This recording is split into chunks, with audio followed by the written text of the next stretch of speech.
ہمارے اتر پردیش میں ہمارے غیر مسلم بھائیوں کا ایک بہت بڑا ان کا تہوار کہہ لیجیے یا ان کا اجتماع کہہ لیجیے، پورے ملک بھر سے وہاں لوگ آ رہے ہیں، میڈیا والے دکھا رہے ہیں صاحب اس میں کوئی عورت آتی ہے، وہ جو ہے اس نے دنیا کو تیاگ دیا ہے، وہ شادی نہیں کرے گی۔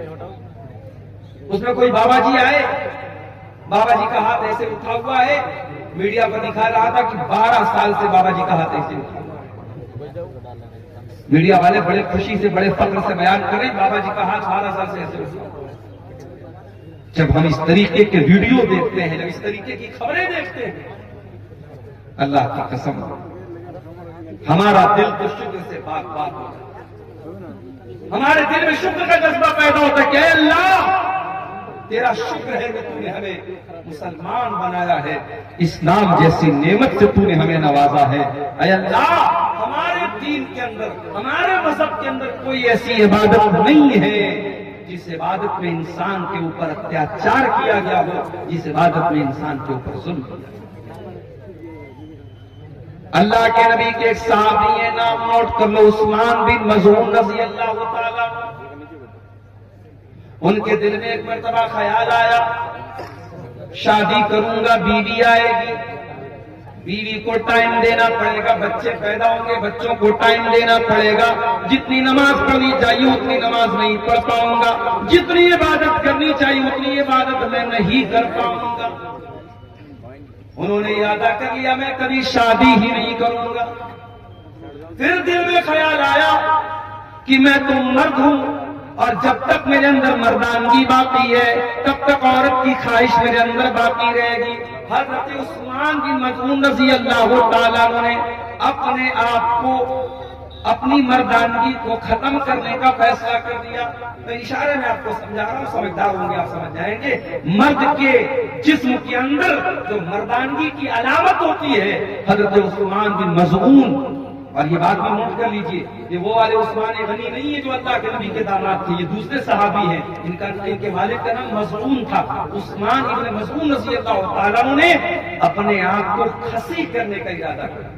جیسے بکرا ہوتا ہے نا، بکرے کو کھسی کر دیا جائے تو پھر وہ اس لائق نہیں ہوتا کہ پھر وہ جو ہے وہ کسی دوسری بکری کے ساتھ وہ جا سکے اور پھر ولادت ہو سکے۔ تو جس طریقے سے بکرے اور جانوروں کے اندر کھسی ہوتا ہے، اس زمانے میں چونکہ میڈیکل سائنس کی ترقی کا دور نہیں تھا تو بعض لوگ کیا کرتے تھے، اپنے آپ کو کھسی کر لیتے تھے تاکہ شادی کی خواہش ہی ان کے اندر باقی نہ بچے، مردانگی ہی ان کی ختم ہو جائے۔ عثمان بن مظعون رضی اللہ تعالیٰ نے اپنے آپ کو کھسی کرنے کا ارادہ۔ جب اللہ کے نبی کو پتا چلا، آپ نے ان کو بلوایا، آپ نے کہا عثمان انی لم امر بالرہبانیہ، اے عثمان بن مظعون میں مجھے رہبانیت کا حکم نہیں دیا گیا ہے۔ اے عثمان، جس دین کو میں لے کر کے آیا ہوں میرے دین کے اندر رہبانیت نہیں ہے۔ بال بچوں کو چھوڑ کر کے، دنیا کو چھوڑ کر کے کٹیا میں چلا جائے، کوئی پہاڑ پہ چلا جائے، یہ میرے دین کا کانسیپٹ نہیں ہے۔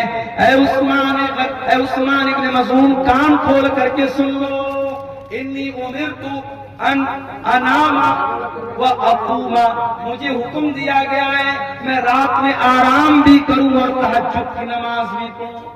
مجھے حکم دیا گیا ہے میں روزہ بھی رکھوں اور میں بے روزہ بھی رہوں، یعنی کنٹینیو نفل روزہ نہ رکھوں، کبھی روزہ رہوں کبھی نہ رہوں، میں کنٹینیو روزہ نہ رکھوں، نفل روزہ کی بات ہے۔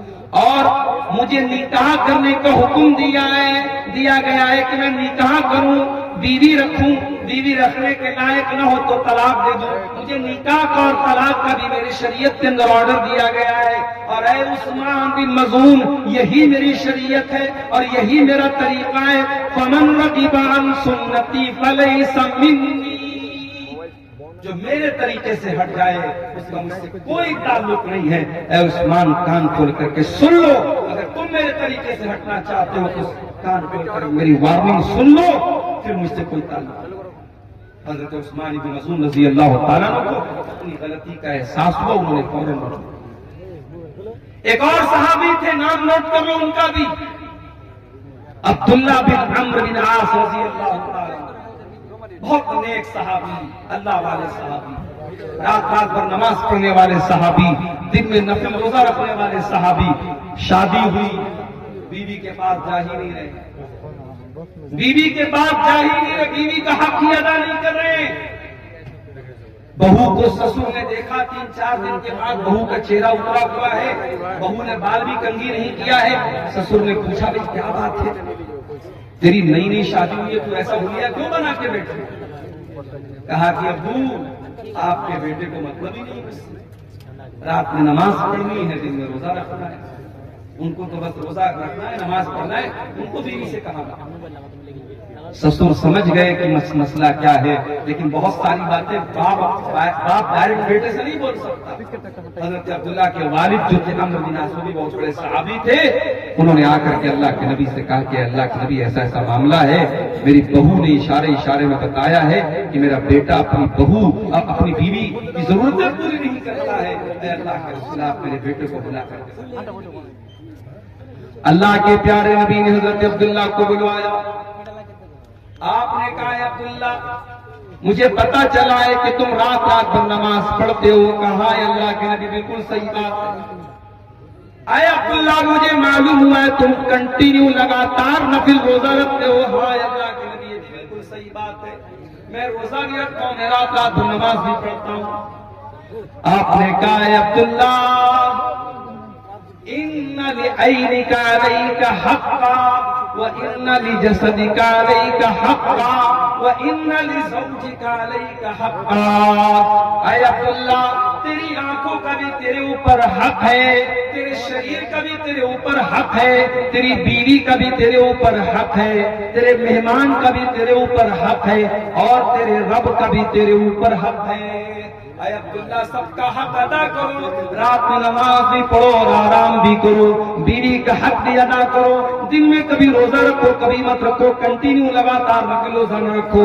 اے عبداللہ یہ میرا طریقہ ہے، اس کو فالو کرو۔ اسلام اتنا پیارا دین ہے، اسلام میں آپ سے یہ نہیں کہا گیا کہ آپ عورت سے دور ہو جائیں۔ اللہ کہہ رہا ہے زُيِّنَ لِلنَّاسِ حُبُّ الشَّهَوَاتِ، لوگوں کے دل میں عورت کی محبت ڈالی گئی ہے، عورت کی ضرورت پڑے گی تمہیں، اور اسی لیے اسلام نے تم کو نکاح کا حکم دیا۔ اور میں ایک بات محسوس کرتا ہوں اپنے سماج میں تو بنارس میں رہتا ہوں، آپ کے یہاں کا ماحول اتنا میں بہت زیادہ نہیں جانتا، میں اپنے یہاں میں دیکھتا ہوں کہ لڑکیوں کی شادی جو ہوتی ہے 18 سال میں، 19 سال میں، 20 سال میں عام طور سے ہو جاتی ہے لڑکیوں کی شادی، لیکن لڑکوں کی شادی 25 سال کے پہلے لوگ نہیں کرتے عام طور سے، جبکہ لڑکا شادی کے قابل 20 سال میں ہو چکا ہے، اور 25 سال اور 30 سال کا ہونے کے بعد آپ اس کی شادی کر رہے ہیں۔ میرے پیارے ساتھیوں، انسان کو بھوک آج لگی ہو اور کھانا آپ اس کو 10 دن کے بعد کھلائیں گے تو بیچارہ بھوکا مر جائے۔ ہم لوگ آ رہے تھے، ہمارے ڈرائیور صاحب بھی ساتھ میں آ رہے تھے، میں بنارس سے دوپہر میں خاص میں نے کھایا بھی نہیں تھا، بھوک لگی تھی، اور پھر یہ بھی مسئلہ تھا پہنچنا بھی تھا آپ کے یہاں، جلدی بھی تھی، تو میں نے راستے میں آن لائن ایک جگہ ہوٹل والے کو آرڈر دیا بیگوسرائے میں، وہاں کھانے کی چیز جب پیٹ میں کچھ گئی تب جا کر کے انسان کو سکون ملتا ہے کہ ہماری فطرت اور عادت ہے۔ میرے پیارے ساتھ، ایک لڑکا 20 سال کی عمر میں جوان ہو رہا ہے اور باپ اس کی شادی 30 سال کی 32 سال کی عمر میں کر رہا ہے، اور وجہ کیا ہے؟ وجہ بھی کوئی خاص نہیں ہے، وجہ بھی کوئی خاص نہیں ہے، بلا وجہ کی پابندیاں لگا کر کے اچھے رشتوں کو ٹھکرا کر کے شادی میں تاخیر کی جا رہی ہے۔ کان کھول کر کے سن لو میرے پیارے ساتھیوں، اپنے سماج کو اگر پاک کرنا ہے، زناکاری سے دور کرنا ہے، گندگی سے دور کرنا ہے، اپنے لڑکے لڑکیوں کی صحیح ٹائم پر شادی کرو، صحیح ٹائم پر شادی، ان کو ضرورت ہے نکاح۔ یہ دور صحابہ کا دور نہیں ہے، میں بار بار کہتا ہوں، یہ فطروں کا دور ہے، ہر ہاتھ میں موبائل ہے، ہر موبائل پر 5G انٹرنیٹ چل رہا ہے، گندگی کا پورا سیلاب آپ کی نوجوان نسل کے پاس موجود ہے۔ آپ کس دنیا میں زندگی گزار رہے ہیں؟ اپنے لڑکے اور لڑکیوں کی شادی کو آسان کریں، اور شادی کی بات آئی ہے تو کان کھول کر کے آپ کے اسی علاقے کے کچھ لوگوں نے مجھے بتایا، مولانا ذرا اس پر بھی آپ بولیے گا، ہمارے یہاں شادیوں میں ڈی جے بجتا ہے، مسلمان کی شادی میں ڈی جے بج رہا ہے، ناچ گانا ہو رہا ہے، یہ شرم کی بات ہے میرے بھائی، اور یہ اس پبلک اور اس عوام کے لیے بھی شرم کی بات ہے۔ اور جس نکاح میں ڈی جے بج رہا ہے اس نکاح میں نکاح پڑھانے والے مولوی کے لیے بھی شرم کی بات ہے۔ ہمارے بنارس میں بھی ایک دور تھا تو شادیوں میں بینڈ باجا بجتا تھا، لیکن علماء نے مل کر کے آپس میں طے کیا کہ جہاں شادی میں بینڈ باجا بجے گا ہم نکاح نہیں پڑھائیں گے، ہم شامل نہیں ہوں گے۔ سارے علماء جب متحد ہو گئے، قوم کی اتنی ہمت نہیں تھی سارے علماء سے پنگا لے سکے، آخر حالات بدلے اور آج بنارس میں آپ چلے جائیے، ٹھیک ہے اور برائیاں آپ کو ملیں گی، مگر شادی کے پر کہیں بھی آپ کو مسلمان کی شادی میں کہیں بینڈ باجا اور ڈی جے وغیرہ عجیب و غریب بات۔ مسلمان کی شادی میں بینڈ باجا بج رہا ہے، ڈی جے بج رہا ہے۔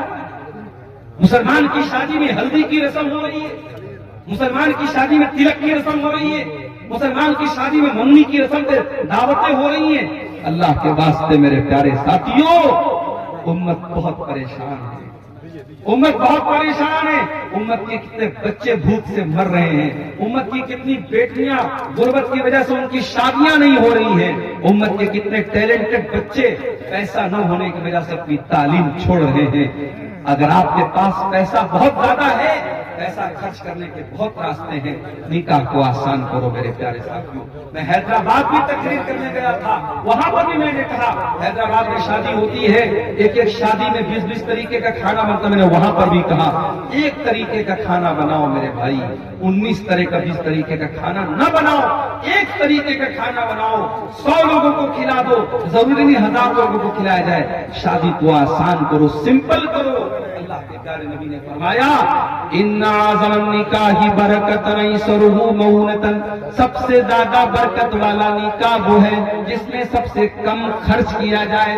آپ نے یہ بھی فرمایا اذا خطب الیکم ممن ترضون دینہ وخلقہ، جب تمہاری لڑکی کے لیے ایسا رشتہ آ جائے، لڑکا دیندار ہے، لڑکا بااخلاق ہے، فزوجوہ، تو تم اپنی لڑکی کی شادی اس سے کر دو۔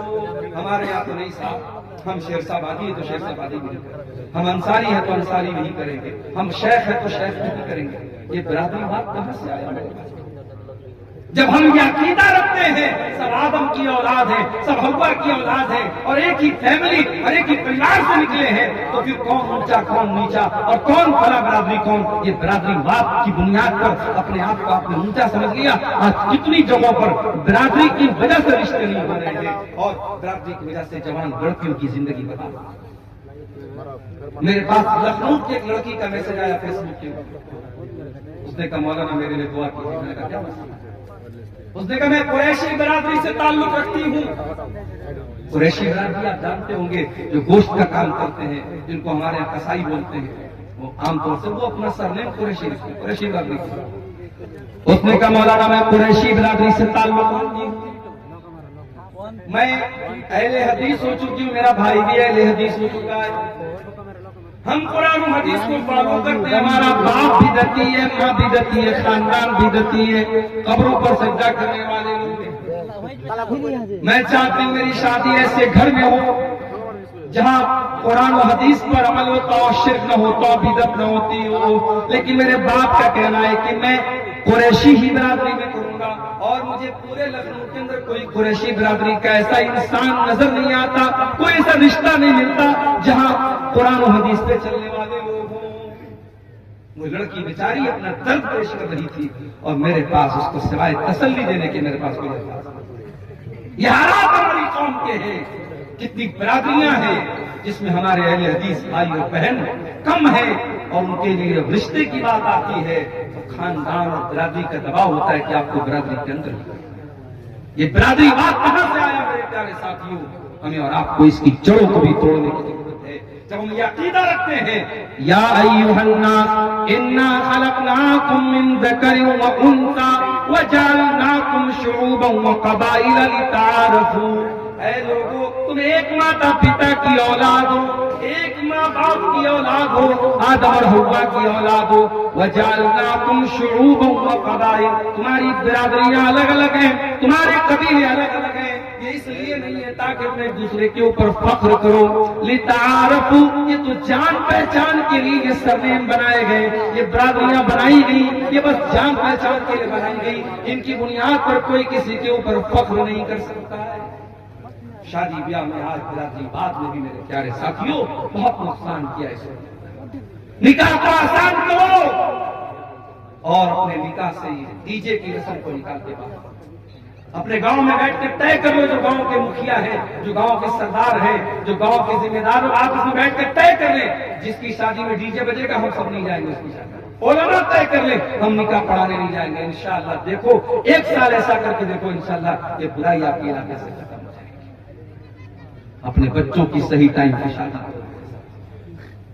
اللہ کے نبی نوجوانوں کو خطاب کر کے فرماتے ہیں، یا معاشر الشباب من استطاع منکم الباءۃ فلیتزوج، اے نوجوانوں جب تم شادی کے قابل ہو جاؤ تو تم نکاح کر لو، فإنہ اغض للبصر، نکاح کرنے سے تمہاری آنکھیں جھک جائیں گی، وأحسن للفرج، اور تمہاری شرمگاہ کی حفاظت ہو جائے گی۔ انسان اپنی آنکھوں کو اگر بچانا چاہتا ہے بد نظری سے اور اپنی شرمگاہ کو بچانا چاہتا ہے زنا سے، اللہ کے نبی طریقہ کیا بتا رہے ہیں؟ روزہ رکھ کر کے زنا سے نہیں بچ جائے گا، نبی نے فرمایا تقریریں سن کر کے زنا سے نہیں بچ جائے گا، نبی نے کیا فرمایا؟ نکاح کر لو، اگر نکاح کی طاقت ہے نکاح کر لو، نکاح کرنے سے کوئی انسان زناکاری سے بچ جائے گا۔ تو اسلام وہ دین ہے میرے پیارے ساتھ جو ہمیں نکاح کرنے پر ابھارتا ہے۔ کیوں؟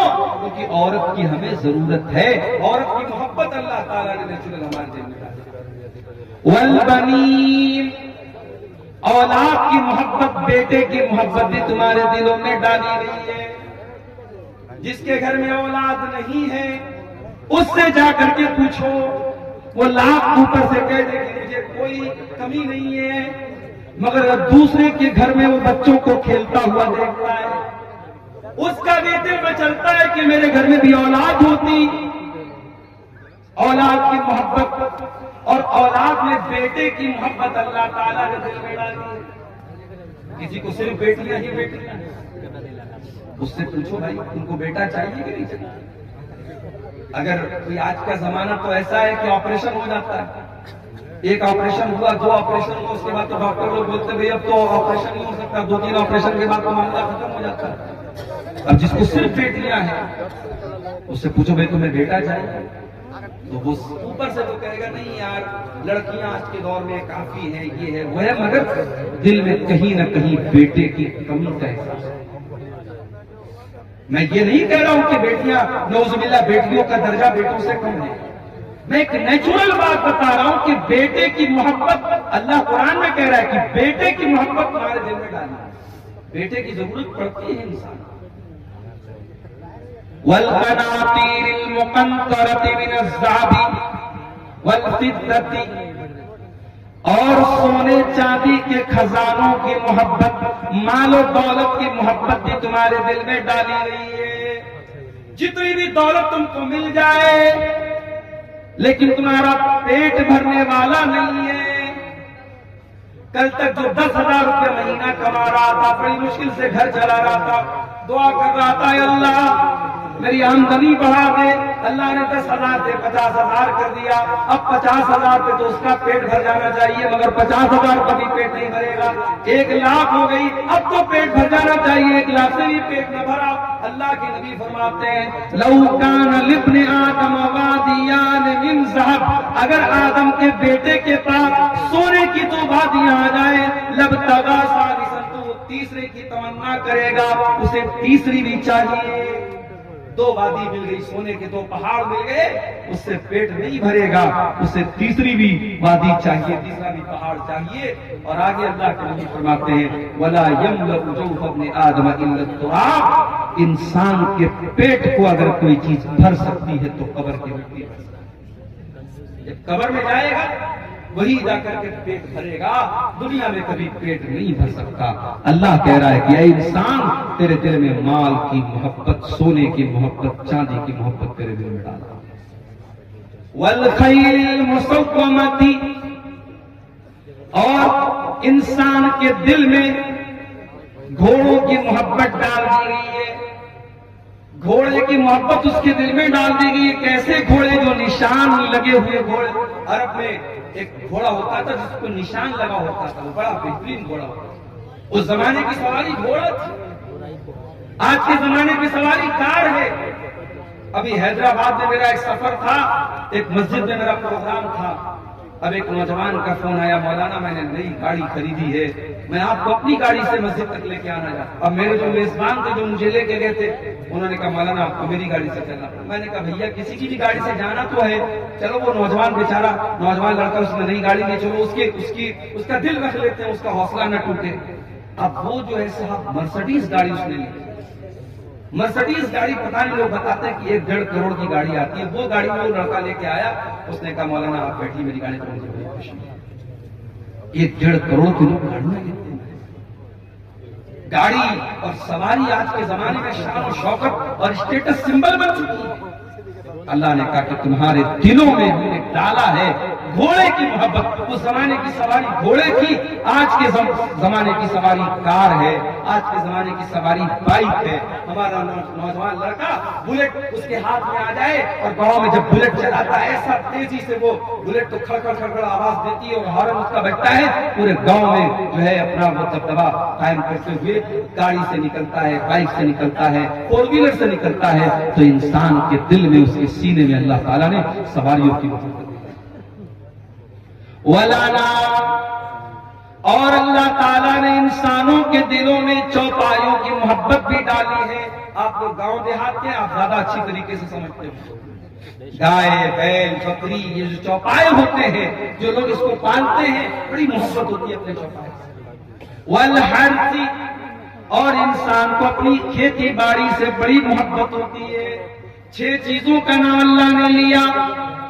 عورت کی محبت تمہارے دل میں ہے, اولاد کی محبت, بیٹے کی محبت تمہارے دل میں ہے, سونے چاندی کی محبت تمہارے دل میں ہے, اور گھوڑے کی محبت تمہارے دل میں ہے, چوپائے کی محبت تمہارے دل میں, اور کھیتی باڑی کی محبت تمہارے دل میں ڈالی گئی ہے. 6 چیزوں کا نام لینے کے بعد اللہ نے کیا فرمایا؟ ذالک متاع الحیات الدنیا واللہ عندہ حسن المآب. اے میرے بندو, یہ زمین, یہ جائیداد, یہ عورت, یہ دولت, یہ سب یہی رہ جائیں گے. اللہ کے یہاں بہترین ٹھکانہ تم کو تبھی ملے گا جب تم اللہ کو خوش کرو گے. یہ سب تو دنیا کا سامان ہے, سب ٹھار پڑا رہ جائے گا جب لاج چلے گا بن جائے. کبھی قبر میں آپ کا بیٹا آپ کے ساتھ جائے گا, نہیں جائے گا. آپ کا بیٹا آپ سے بہت محبت کرتا ہے, آپ مر جائیں گے, آپ کا بیٹا آنسو بہائے گا, روئے گا, آپ کی تعریف کرے گا. مگر آپ کا وہ بیٹا جو آپ سے اتنی محبت کرتا ہے, وہ بیٹا بھی آپ کی لاش کو 24 گھنٹے سے زیادہ اپنے گھر میں نہیں رکھے گا. 24 گھنٹے کے اندر کفنائے گا, مولوی صاحب کو بلائے گا, جنازے کی نماز پڑھوائے گا, آپ کو کفن کی 3 چادروں میں لپیٹ دے گا اور آپ کو قبرستان لے جا کر کے قبر کے حوالے کر دے گا. آپ کی اولاد, آپ کے رشتہ دار سب آئیں گے اور آپ کو مٹی دے کر کے چلے جائیں گے, ہاتھ جھاڑ کے چلے جائیں گے. کوئی قبر میں آپ کا ساتھ دینے نہیں آئے گا. میرے ساتھ وہ مال, جس مال کے چکر میں آپ نے حلال و حرام کو بھلا دیا, سود کا پیسہ آپ کے گھر میں آیا, جوا کا پیسہ آپ کے گھر میں آیا, حرام کا پیسہ آپ کے گھر میں آیا, آپ کی جیسے ہی سانس کی ڈور تھم گئی, آپ کے دل کی دھڑکن بند ہو گئی, وہ سارا پیسہ دوسروں کا ہو گیا. بھئی انسان مرا, پیسہ کس کا ہو گیا؟ وارث کا, بیٹے کا ہو گیا, بیوی کا ہو گیا, ماں کا ہو گیا, باپ کا ہو گیا. انسان کچھ لے کے نہیں جا رہا, قبر میں اکیلا جا رہا. قبر میں نہ مال آپ کے کام آیا, نہ بچے آپ کے کام آئے, نہ بیوی آپ کے کام آئی, کوئی کام نہ آیا. پھر میرے پیارے ساتھیوں, جب اس قبر میں منکر نکیر آئیں گے اور آپ سے 3 سوال کریں گے, من ربوں کا, من نبیوں کا, ماں دینوں کا, تیرے رب کون ہے, تیرے نبی کون ہے, تیرا دین کیا ہے. ان 3 سوالوں کا جواب آپ کا ایمان اگر صحیح ہوگا، آپ کا عمل صحیح ہوگا، تبھی ان تینوں سوالوں کا جواب آپ کی زبان سے نکلے گا، ورنہ جواب بھی نہیں نکلے گا۔ ان تین سوالوں کا جواب نہیں نکل پائے گا انسان کے زبان سے اگر اس کا عقیدہ صحیح نہیں ہے، اس کا ایمان صحیح نہیں ہے، ان تینوں سوالوں کا جواب نہیں ہے۔ اس کے بعد اللہ کے نبی فرماتے قبر دبوچے گی، قبر تنگ ہو جائے گی۔ ہائے ہائے، عبدالغفار صاحب بہت تقریریں کیا کرتے تھے، بہت آپ نے قرآن کی آیتیں پڑھ پڑھ کے سنائیے، آپ کی قبر میں آپ کا کیا انجام ہوگا؟ ارے میری کیا حیثیت ہے؟ یہاں نبی کے صحابی کا میں آپ کو واقعہ سنا رہا ہوں، نام نوٹ کر لو میرے نوجوانوں۔ اگر فیس بک پر کبھی فالتو چیزیں دیکھنے سے ٹائم مل جائے تو کبھی یوٹیوب پر جا کر کے اس صحابی کے بارے میں سرچ کر لینا۔ یہ صحابی کون؟ سعد بن معاذ رضی اللہ عنہ۔ اتنے بڑے صحابی تھے، اتنے عظیم صحابی تھے، جب ان کا انتقال ہوا، ان کے جنازے کو جب اٹھایا جانے لگا، ان کا بدن بہت ہیوی تھا، ان کی باڈی بہت ہیوی تھی۔ جب جنازے کو اٹھایا جانے لگا، جنازہ بڑا ہلکا تھا، صحابہ نے کہا اللہ کے نبی ان کا جنازہ تو بھاری ہونا چاہیے، ان کا جنازہ اتنا ہلکا کیوں ہے؟ آپ نے فرمایا ان لہو حملۃ غیرکم، اے میرے صحابہ، سعد بن معاذ کے جنازے کو تم نے اکیلے نہیں اٹھایا ہے، فرشتوں نے بھی اٹھایا ہے۔ ان کے جنازے میں 70,000 فرشتے آئے تھے، 70,000۔ میں صحیح حدیث سنا رہا ہوں الحمدللہ، ایسا نہیں کہ میں سیمانچل میں بیٹھا ہوں تو کچھ بھی بیان کر کے چلا، صحیح حدیث آپ کے سامنے پڑھ کے سنا۔ سعد بن معاذ کے جنازے میں 70,000 فرشتے آئے تھے۔ ان کا انتقال ہوا تو اللہ کے نبی نے فرمایا ھذا الذی تحرک لہ العرش، ان کے انتقال پر اللہ تعالی کا عرش ہل گیا۔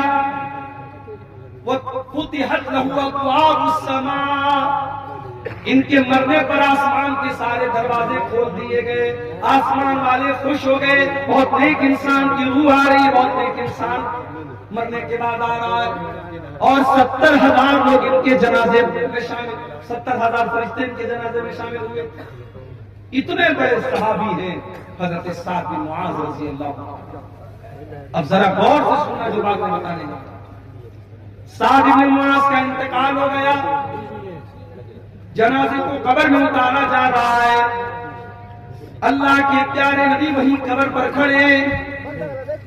اچانک جب ان کو قبر میں اتارا گیا، اللہ کے نبی کا چہرہ بدل گیا، آپ کے چہرے پر خوف کے اثرات آ گئے، ڈر اور بھے آپ کے چہرے پر نظر آنے لگا۔ آپ نے 3 مرتبہ کہا سبحان اللہ سبحان اللہ سبحان اللہ، پھر 3 مرتبہ آپ نے کہا اللہ اکبر اللہ اکبر اللہ اکبر۔ آپ کو سن کر کے صحابہ نے بھی بلند آواز سے اللہ اکبر کہا، بلند آواز سے سبحان اللہ کہا، پورا قبرستان گونج اٹھا نبی اور صحابہ کی تکبیر کے کلمات سے۔ صحابہ نے پوچھا اللہ کا کیا بات؟ اچانک آپ کا چہرہ بدل گیا اور آپ تسبیح کے کلمات اور تکبیر کے کلمات پکارنے لگے، کیا بات؟